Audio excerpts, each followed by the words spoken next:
Assalamualaikum warahmatullahi wabarakatuh. Perkenalkan, nama saya Fitria Rabiat Ladawiyah dengan NIM H440 12411 Pada kesempatan kali ini, saya akan membahas mengenai olah data yang telah dilakukan oleh kelima rekan saya untuk memenuhi tugas pengganti dari praktikum mata kuliah ekonomi produksi.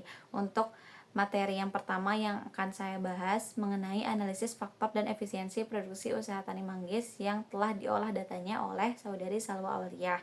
Nah, analisis ini menggunakan referensi dari penelitian Kak Adinda Aisyah pada tahun 2019 yang meneliti mengenai efisiensi produksi dan pendapatan usaha tani manggis di Desa Pangradin, Kecamatan Jasinga, Kabupaten Bogor. Nah, analisis ini dilakukan dalam konteks ekonomi produksi untuk melihat faktor yang mempengaruhi produktivitas serta tingkat efisiensi penggunaan input produksi. Nah, mungkin dimulai daripada latar belakangnya. Yang pertama mengenai Kecamatan Jasinga itu sendiri, di mana Kecamatan Jasinga ini merupakan salah satu sentra produksi manggis di Kabupaten Bogor karena memiliki jumlah pohon manggis yang cukup banyak.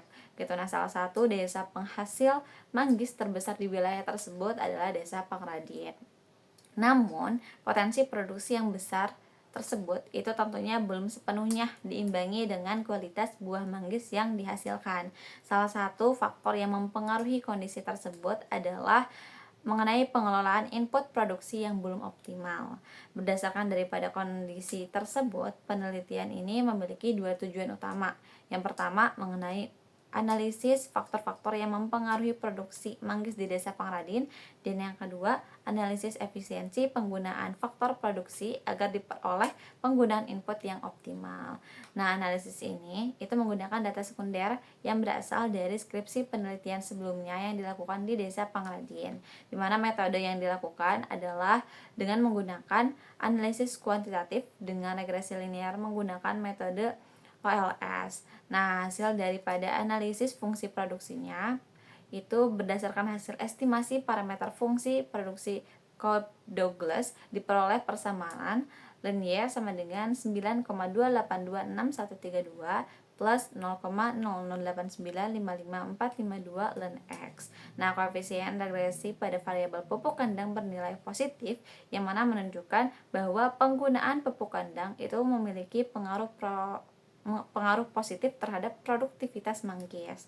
Artinya, peningkatan penggunaan pupuk kandang itu cenderung akan meningkatkan produktivitas manggis meskipun pengaruhnya relatif kecil. Kemudian yang kedua itu terkait dengan hasil analisis efisiensi yang mana berdasarkan daripada hasil perhitungan rasio NPM dibagi BKM pada penggunaan pupuk kandang adalah sebesar 0,79. Nah, nilai tersebut itu lebih kecil dari 1 sehingga menunjukkan bahwa penggunaan pupuk kandang belum efisien dan perlu untuk dikurangin. Rata-rata penggunaan pupuk kandang oleh petani itu adalah sekitar 647 kg per hektar. Namun setelah dilakukan perhitungan optimalisasi, jumlah input yang lebih efisien adalah sekitar 512,25 kg per hektar. Nah, nilai tersebut juga masih berada dalam kisaran rekomendasi penggunaan pupuk kandang yaitu sekitar 500 sampai dengan 600 kg per hektar. Berdasarkan hasil analisis yang dilakukan, dapat disimpulkan bahwa faktor produksi itu memiliki pengaruh yang positif terhadap produktivitas manggis di Desa Pangradin. Namun, penggunaan salah satu input produksi yaitu pupuk kandang itu masih belum efisien karena jumlah yang digunakan masih melebihi tingkat optimal. Oleh karena itu, disarankan agar petani mengoptimalkan penggunaan pupuk kandang dengan mengurangi jumlah input sesuai dengan hasil perhitungan yang diperoleh sehingga efisiensi produksi itu dapat tercapai.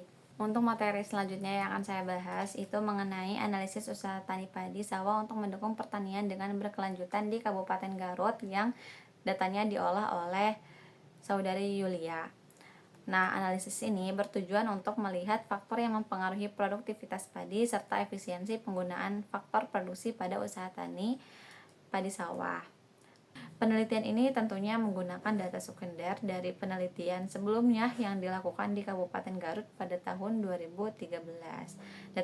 Data ini dianalisis dengan menggunakan metode OLS untuk melihat pengaruh faktor produksi terhadap produktivitas padi. Selain itu juga dilakukan analisis efisiensi ekonomi untuk mengetahui apakah penggunaan input produksi sudah optimal atau belum. Hasil daripada analisis faktor produksi yang menunjukkan bahwa benih berpengaruh positif dan signifikan terhadap produktivitas padi. Koefisien sebesar 0,5381 itu menunjukkan bahwa setiap peningkatan penggunaan benih sebesar 1% itu dapat meningkatkan produksi pada sekitar 0,538%. Selain itu, nilai R-square-nya sebesar 0,5256 yang menunjukkan bahwa sekitar 52,56% variasi produksi padi dapat dijelaskan oleh penggunaan benih. Selanjutnya itu dilakukan analisis efisiensi ekonomi menggunakan rasio nilai produk marginal atau NPM dan BKM atau biaya kekorbanan marginal, yang mana hasilnya menunjukkan bahwa nilai NPM dibagi BKM itu sebesar 62,70 yang berarti lebih besar dari 1. Hal ini menunjukkan bahwa penggunaan benih belum efisien secara ekonomi, sehingga secara teori penggunaan benih masih perlu untuk ditambah agar mencapai kondisi maksimal ataupun optimal. Berdasarkan daripada hasil analisis, dapat disimpulkan bahwa benih merupakan faktor produksi yang berpengaruh secara signifikan terhadap produktivitas padi. Namun dari sisi efisiensi ekonomi, penggunaan benih belum optimal, sehingga perlu ditingkatkan agar tercapai efisiensi produksi serta mendukung keberlanjutan usaha tani padi di Kabupaten Garut. Untuk materi selanjutnya yang akan saya bahas mengenai analisis faktor-faktor yang mempengaruhi resiko produksi susu sapi segar dengan studi kasus pada unit koperasi sapi perah di Koperasi Biotek Lipi, Cibinong, Kabupaten Bogor. Penelitian ini bertujuan untuk melihat faktor produksi yang mempengaruhi produktivitas susu serta efisiensi penggunaan input produksi pada usaha sapi perah. Nah, dilatar belakangi dengan susu merupakan salah satu produk peternakan yang menjadi sumber protein hewani penting bagi masyarakat. Selain itu juga komoditas susu juga menjadi salah satu indikator perkembangan sektor peternakan di Indonesia. Produksi susu itu tidak hanya dapat ditingkatkan dengan menambah jumlah populasi sapi perah saja, tapi juga dengan meningkatkan produktivitas melalui pengelolaan faktor produksi yang lebih efisien. Oleh karena itu, diperlukan analisis untuk mengetahui faktor produksi apa saja yang mempengaruhi produksi susu serta bagaimana tingkat efisiensinya pada usaha peternakan sapi perah itu sendiri. Nah, penelitian ini menggunakan data sekunder yang dianalisis secara kuantitatif menggunakan metode regresi linear sederhana, di mana pengelolaan data ini dilakukan dengan menggunakan Microsoft Excel untuk melihat pengaruh faktor produksi serta menghitung tingkat efisiensi penggunaan input produksi. Hasil analisis regresinya menunjukkan bahwa pakan hijauan itu memiliki pengaruh positif terhadap produktivitas susu sapi perah. Koefisien regresinya itu sebesar 0,432 yang menunjukkan bahwa setiap peningkatan penggunaan pakan hijauan sebesar 1% dapat meningkatkan produksi susu sekitar 0,432%. Selain itu juga nilai R-square sebesar 0,659 yang menunjukkan bahwa sekitar 65,9% variasi produksi susu dapat dijelaskan oleh variabel pakan hijauan, sementara sisanya itu tuh bisa dipengaruhi oleh faktor lain di luar model. Lanjut di analisis efisiensi ekonomi, yang mana analisis efisiensi ekonomi ini menggunakan rasio nilai produk marginal atau NPM dan BKM gitu. Hasil analisis ini menunjukkan bahwa nilai NPM dibagi BKM lebih kecil daripada 1, yang berarti penggunaan input pakan hijauan itu belum efisien. Yaitu dalam kondisi ini, untuk mencapai titik efisiensi ekonomi, maka perlu penggunaan pakan hijauan itu harus dikurangi agar penggunaan input itu bisa lebih optimal. Berdasarkan hasil penghitungannya, untuk input optimal, rata-rata penggunaan pakan hijauan sebesar 36, sedangkan input optimal hasil analisis sekitar 24,5 dan rekomendasi penggunaannya itu sekitar 28,3. Nah, hal ini menunjukkan bahwa penggunaan pakan hijauan saat ini terlalu tinggi, yaitu sehingga perlu untuk disesuaikan dengan kebutuhan ternak seperti bobot sapi, produksi susu harian, dan juga kualitas pakan itu sendiri. Berdasarkan daripada hasil analisis, dapat disimpulkan bahwa pakan hijauan itu sangat berpengaruh positif terhadap produktivitas susu sapi perah di unit usaha Koperasi Biotek Lipi. Namun dari sisi efisiensi ekonomi, penggunaan pakan hijauan itu masih belum optimal, sehingga perlu untuk dilakukan penyesuaian jumlah pakan agar produksi susu dapat lebih efisien dan optimal. Baik, untuk selanjutnya saya akan membahas mengenai analisis pendapatan dan efisiensi usaha tani stroberi di Desa Alamendah, Kecamatan Rancabali, Kabupaten Bandung, yang telah diolah datanya oleh saudara Stefanus. Yang mana analisis ini bertujuan untuk melihat pengaruh penggunaan pupuk kandang terhadap produksi stroberi serta tingkat efisiensi penggunaan dalam usaha tani. Nah, hal ini dilatar belakangi dengan usaha tani stroberi itu merupakan salah satu kegiatan pertanian yang bertujuan untuk meningkatkan produksi dan juga pendapatan si petani itu sendiri. Dalam kegiatan usaha tani, penggunaan faktor produksi seperti pupuk kandang sangat berpengaruh terhadap hasil produksi. Namun, penggunaan pupuk yang tidak optimal itu dapat menyebabkan produksi tidak maksimal, serta penggunaan input menjadi tidak efisien. Selain itu juga setiap petani itu menggunakan jumlah pupuk yang berbeda, sehingga menghasilkan tingkat produksi yang berbeda juga. Oleh karena itu, perlu dilakukan analisis untuk mengetahui hubungan antara penggunaan pupuk kandang dengan produksi stroberi serta tingkat penggunaan input yang optimal. Nah, penelitian ini dilakukan di Desa Alamendah, Kecamatan Rancabali, Kabupaten Bandung yang merupakan salah satu sentra produksi stroberi. Data yang digunakan ini berupa data kuantitatif yang mengenai penggunaan pupuk kandang dan juga produksi stroberi yang diperoleh datanya itu secara primer melalui wawancara dengan petani serta data sekunder dari berbagai sumber. Metode analisis yang digunakan adalah regresi linear sederhana untuk melihat pengaruh pupuk kandang serta produksi serta analisis efisiensi ekonomi untuk mengetahui tingkat penggunaan input yang lebih optimal. Hasil analisis regresinya itu menunjukkan bahwa pupuk kandang berpengaruh positif terhadap produksi stroberi dengan persamaan ln Y sama dengan 6,9269 plus 0,1325 ln X. Artinya setiap peningkatan penggunaan pupuk kandang itu akan meningkatkan produksi stroberi. Namun, berdasarkan analisis efisiensi tersebut, nilai NPM dibagi BKM itu sebesar 0,136 atau kurang dari 1, yang menunjukkan bahwa penggunaan pupuk kandang itu belum efisien sehingga perlu untuk dikurangi. Rata-rata penggunaan pupuk kandang oleh petani itu sebesar 82 kg atau 3082 kg. Sedangkan hasil analisisnya itu menunjukkan bahwa input optimal sekitar 421 kg dengan rekomendasi sekitar 400 sampai dengan 425 kg.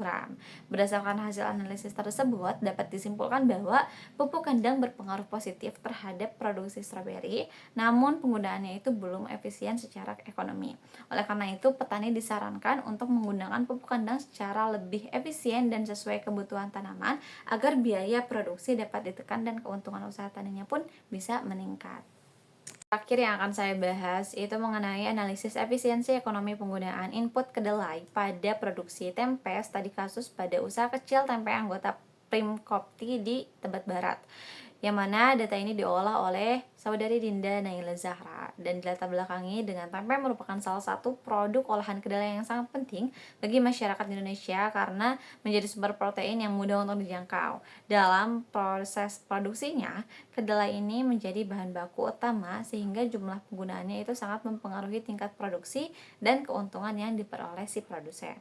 Namun pada usaha kecil, tempe anggota Primkopti di Tebet Barat terdapat beberapa kendala seperti keterbatasan modal dan juga fluktuasi harga kedelai. Nah, kondisi ini menyebabkan penggunaan kedelai belum tentu berada pada tingkat yang optimal, sehingga keuntungan produsen juga belum dinyatakan secara maksimal. Oleh karena itu, diperlukan analisis untuk mengetahui apakah penggunaan kedelai ini sudah efisien secara ekonomi atau belum.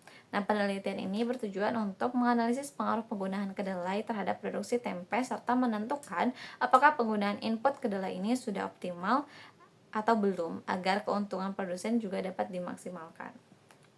Metode penelitian ini menggunakan data sekunder yang bersumber dari skripsi K.A.D. Ruswan pada tahun 2012 dengan objek penelitian sebanyak kurang lebih 29 usaha kecil tempe anggota Primkopti Tebet Barat. Analisis yang digunakan adalah fungsi produksi Kopda Ulas dan analisis efisiensi ekonomi menggunakan rasio NPM dan juga BKM. Hasil analisis menunjukkan persamaan fungsi produksi yaitu ln Y sama dengan 0,819 ditambah 0,858 ln X.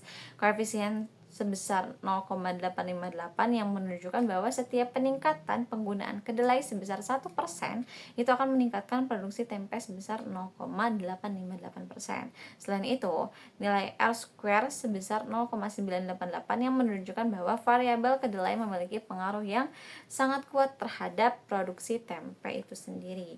Berdasarkan analisis efisiensi ekonomi, diperoleh rasio NPM terhadap BKM itu sebesar 1,59 yang berarti lebih besar daripada 1. Hal ini menunjukkan bahwa penggunaan kedelai masih belum efisien sehingga jumlah input kedelainya itu masih perlu untuk ditambah. Saat ini rata-rata penggunaan kedelai itu sebesar 71,19 kg. Itu sedangkan penggunaan optimal diperkirakan sebesar 113,24 kg dengan rekomendasi penggunaan sekitar 98 kg per proses produksi. Sebagai kesimpulan, penggunaan kedelai berpengaruh positif terhadap produksi tempe, namun secara ekonomi masih belum efisien.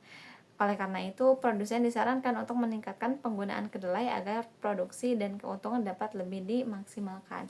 Mungkin hanya itu yang dapat saya sampaikan, kurang lebihnya mohon maaf. Wassalamualaikum warahmatullahi wabarakatuh.